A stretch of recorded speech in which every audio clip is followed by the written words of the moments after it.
তো বন্ধুরা সর্বপ্রথমে বলে রাখি জয় ইস্ট বেঙ্গল। তো বন্ধুরা এই ভিডিওতে ইস্ট বেঙ্গল একটা দুর্দান্ত প্লেয়ারের সম্বন্ধে আলোচনা করব, যাকে কিন্তু মোহনবাগান নিয়ে নিতে চলেছে। তো বন্ধুরা কি সেই নিউজ সেটা সম্পূর্ণ জানাবো ভিডিওতে। তো বন্ধুরা ভিডিওটা না স্কিপ করে সম্পূর্ণ দেখবেন। আর যদি আমাদের চ্যানেলটি নতুন সদস্য থাকেন তো আমাদের চ্যানেলটি সাবস্ক্রাইব করে পাশে অবশ্যই বেরোবে। তো বন্ধুরা চলো শুরু করা যাক আজকের ভিডিও। তো বন্ধুরা সবার প্রথমে যদি প্লেয়ারটার কথা বলি, হ্যাঁ বন্ধুরা নাওরে মহেশ সিং, যেটা কিন্তু থাম্বনেল থেকে অবশ্যই বুঝেই গেছেন যে নাওরে মহেশ সিংকে নিয়ে নিচ্ছে মোহনবাগান। তো বন্ধুরা নিউজটার পরিপ্রেক্ষিতে বলে রাখি, নাওরে মহেশ সিংকে কিন্তু এর আগে অনেকগুলো টিম কিন্তু অফার করেছিল এবং ইস্ট বেঙ্গল যে পজিশনে খেলছে তার থেকে কিন্তু ভালো ভালো পজিশনে অফার করেছিল।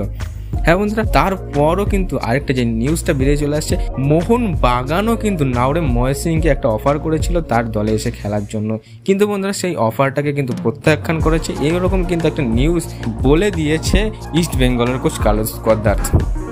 হ্যাঁ বন্ধুরা, সাম্প্রতিক একটি ইন্টারভিউতে কিন্তু সে সব জানিয়েছে যে নাওরে মহেশ সিংকে কোন কোন টিম অফার করেছিল এবং তার সঙ্গে সঙ্গে মোহনবাগানও কিন্তু অফার করেছিল, সেটাও কিন্তু জানিয়েছে এই ইন্টারভিউ। তো বন্ধুরা তার সত্ত্বেও কিন্তু নাওরে মহেশ সিং নিজের দলকে ছেড়ে যায়নি। হ্যাঁ বন্ধুরা, জয় মা ইস্ট বেঙ্গল বলে কিন্তু সে ইস্ট বেঙ্গলেই থেকে গেছে। তো বন্ধুরা ছোট্ট একটা নিউজ নিয়ে এই ছিল আজকের ভিডিও। যদি ইস্ট বেঙ্গল একটা ফ্যান হয়ে থাকেন তো চ্যানেলটি সাবস্ক্রাইব করে পাশে অবশ্যই বলবেন। তো বন্ধুরা দেখা হচ্ছে নেক্সট ভিডিওতে। ভালো থাকবেন, সুস্থ থাকবেন, আসবেন, বাই বাই।